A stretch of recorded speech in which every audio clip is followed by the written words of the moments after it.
Hi everyone, welcome to English with Miss Singh.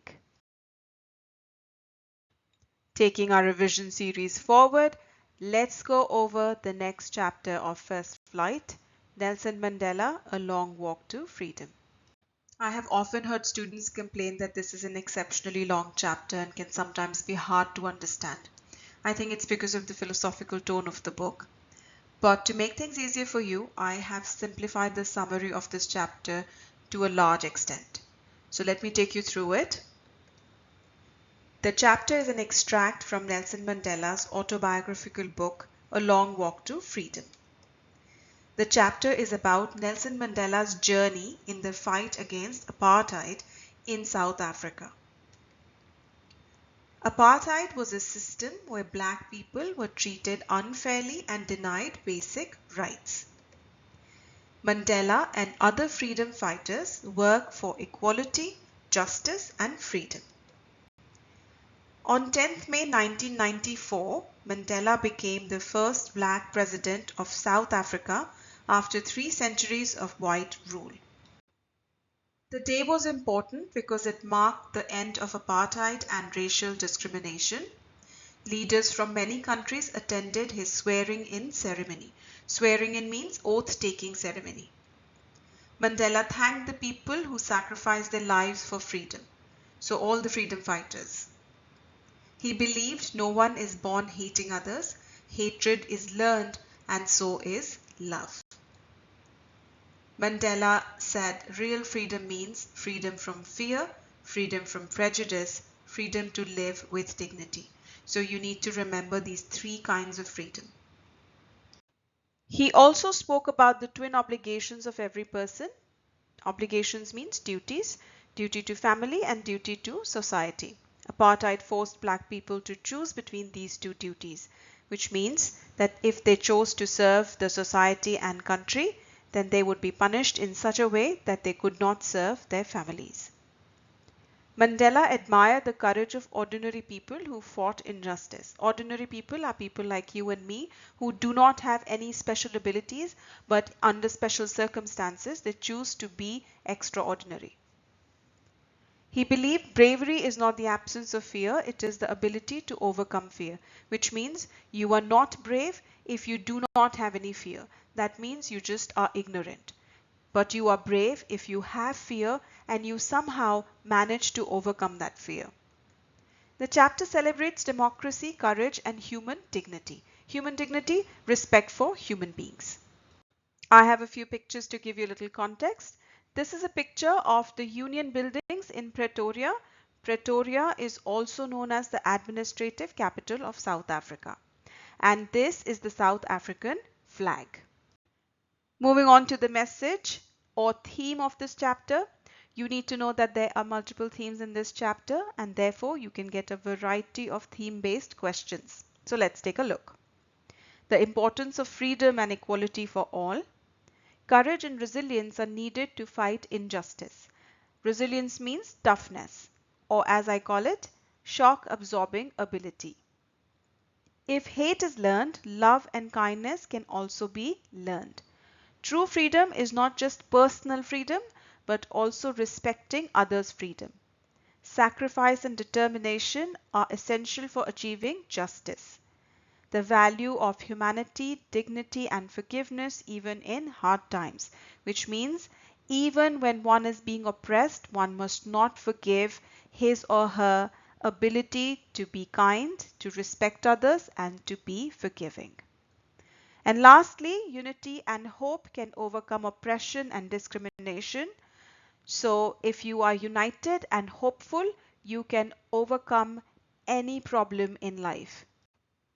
To make things easier for you, I have selected some important extracts from the chapter so that you don't have to read the entire chapter to prepare for extract-based questions. These are the most important extracts and it is highly likely that you will get questions from these extracts. So let's take a look at the first one. I felt that day, as I have on so many other days, that I was simply the sum of all those African patriots who had gone before me. That long and noble line ended and now began again with me. So what does it mean? It means Mandela felt that he was carrying forward the work of all the brave Africans who fought for freedom before him, and that their efforts were continuing under his leadership. The second one, the policy of apartheid created a deep and lasting wound in my country and my people. All of us will spend many years, if not generations, recovering from that profound hurt. What does it mean? It means Mandela says that apartheid caused great pain and damage to the people of South Africa, and it will take many years for the country to heal from it. Third, my country is rich in the minerals and gems that lie beneath its soil, but I have always known that its greater wealth is its people, finer and truer than the purest diamonds. So its simplified meaning is, Mandela says that even though South Africa has many valuable minerals and diamonds, its real treasure is its people who are better and more precious than any jewel. Fourth, I have seen men stand up to attacks and torture without breaking, showing a strength and resilience that defies the imagination. I learned that courage was not the absence of fear, but the triumph over it. The brave man is not he who does not feel afraid, but he who conquers that fear. The simplified meaning is, Mandela says he saw people face attacks and torture without giving up. He learned that true courage is not having no fear, but overcoming it. A brave person is one who conquers their fear. Conquers means to overcome or to overpower. Fifth, which is a longer one. No one is born hating another person because of the color of their skin or his background or his religion. People must learn to hate, and if they can learn to hate, they can be taught to love. For love comes more naturally to the human heart than its opposite. Even in the grimmest times in prison, when my comrades and I were pushed to our limits, I would see a glimmer of humanity in one of the guards, perhaps just for a second, but it was enough to reassure me and keep me going. Man's goodness is a flame that can be hidden but never extinguished. So what he means in simplified words is that no one is born hating others, hate is learned. So when hate can be learned, people can also be taught to love, which is more natural to humans. Even in harsh prison times, small acts of kindness gave him hope, showing that human goodness can never be completely destroyed. Sixth, I was not born with a hunger to be free. I was born free, free in every way that I could know. It was only when I began to learn that my boyhood freedom was an illusion, when I discovered as a young man that my freedom had already been taken from me, that I began to hunger for it. Which means, Mandela says he was born free in his village, enjoying simple joys of childhood, but as he grew up, he realized that real freedom had been taken from him, and that is when he began to long for true freedom. Long for true freedom means crave for freedom, that he desired freedom. The last one. I knew that the oppressor must be liberated just as surely as the oppressed. A man who takes away another man's freedom is a prisoner of hatred. He is locked behind the bars of prejudice and narrow-mindedness. I am not truly free if I am taking away someone else's freedom, just as surely as I am not free when my freedom is taken from me. The oppressed and the oppressor alike are robbed of their humanity, which in simplified words means Mandela says that both the oppressed and the oppressor lose their freedom. A person who takes away another person's freedom is trapped by hatred, and true freedom comes only when everyone is free. Let's take a look at extract-based questions. Now this is the same extract that we have just read, so we are going to jump straight to the questions. Who is described as a prisoner of hatred? This is a very direct question. A man who takes away another man's freedom is described as a prisoner of hatred. Why can a person not be truly free if he is taking away someone else's freedom?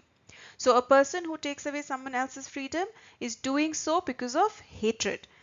And that means that he is trapped by his hatred and hence he is not free. What happens to both the oppressor and the oppressed? So this is somewhat direct. Both the oppressor and the oppressed are robbed of their humanity. But you need to understand what these two words mean. To simplify, both these words mean torturer and tortured, which means somebody who tortures other person, and tortured is one who is getting tortured, right? So both of them are robbed of their humanity, which means because of what's happening between the two of them, one is obviously torturing the other person because of hatred. Then the other person who gets tortured also starts hating him. So both of them lose their kindness on the way and become very hateful people. The last one is explain in your own words the phrase locked behind the bars of prejudice and narrow-mindedness.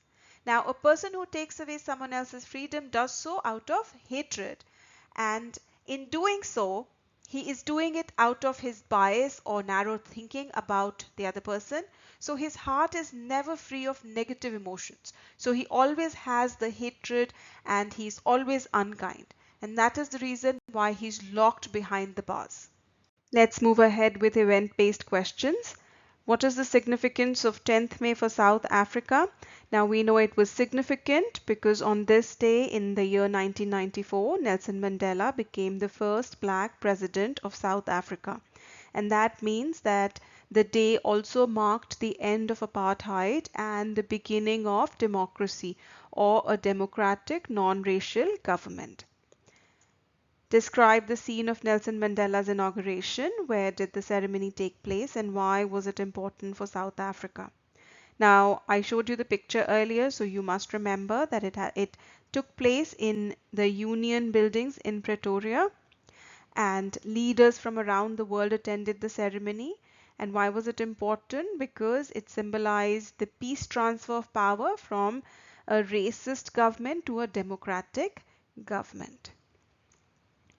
What does Mandela mean by the extraordinary human disaster at the beginning of his speech? How does he contrast it with the achievement he talks about later? So by extraordinary human disaster, Mandela of course is referring to apartheid, which caused so much suffering and injustice that people are going to take years or were going to take years to recover from it. Then later in his speech, he contrasts it with the achievement of freedom and democracy, showing how South Africans overcame hatred to become a democratic, a free nation. And now theme-based questions. How did Nelson Mandela's ability to forgive his oppressors contribute to the unity and reconciliation of South Africa? Explain with examples from the chapter. Now, first we need to understand the meaning of reconciliation. Reconciliation means to become friendly, to make peace with somebody. So you need to, in the context of this chapter, know this word, reconciliation. All right, let's look at what should be the answer. So what did Mandela do? He chose to forgive his oppressors, and he did not want revenge, rather he wanted peace. And he included his former oppressors in his government and encouraged reconciliation, peace. This helped prevent any kind of violence and built trust among different racial groups, which promoted unity and peace, right? Now discuss how Nelson Mandela's life demonstrates the values of courage, determination, and moral integrity. How can these qualities inspire young people today? So this is related to the story and how you would relate it to the world at large. So we need to understand what the meaning of the word integrity is. Integrity basically means integrity of the character, honesty. So Mandela showed courage by fighting injustice and determination by staying in the prison for years and years. And he showed moral integrity by forgiving those who harmed him, who were his oppressors. So his life inspires young people to stand up for what is right and remain strong during your hardships, and to choose peace over hatred, even though somebody else must have given you hatred, but you should choose peace over hatred. Don't give them hatred back. Let's take a look at the open-ended questions. Discuss how Nelson Mandela's life is a lesson in forgiveness and reconciliation. How did these qualities help build a new democratic South Africa? Now, if you notice, this question is similar to the other two that we just discussed, and so your answer could also be based on the same lines. So you need to write something on the lines of how Nelson Mandela chose forgiveness instead of revenge. And despite being in the prison for so many years, and despite having suffered so much, and despite having been oppressed and tortured so much, he decided not to give hatred in return to the whites. Instead, he chose peace and he chose equality. And what happened because of that? It helped avoid any kind of violence. It helped people heal faster, and it laid foundation for a peaceful, democratic South Africa. So how did Nelson Mandela's leadership inspire ordinary South Africans to fight for freedom and equality? Explain with examples from the chapter. So we need to understand that we know that he was courageous and he made many sacrifices, but we also need to understand that it was equality that he wanted, and not that he wanted to be in any way superior to any other race. His whole reason to fight against apartheid was that he was looking for equality, that he believed all human beings are equal in every way. So Mandela inspired people through his courage, sacrifice, and belief in equality. And his long struggle against apartheid, his patience during his imprisonment, and even his commitment to justice, all of that motivated ordinary South Africans to resist oppression peacefully and work together to achieve freedom and equal rights, which is what they wanted. Now there's a link in the description box which you can click on to access complete vocabulary of this chapter. Now if you have any questions, do write them in the comment and I will try to answer them. If you found this video useful, do like, share and subscribe. And I'll end with what I always tell my students, that there is no substitute for preparation. I'll see you in my next video. Bye bye and take care.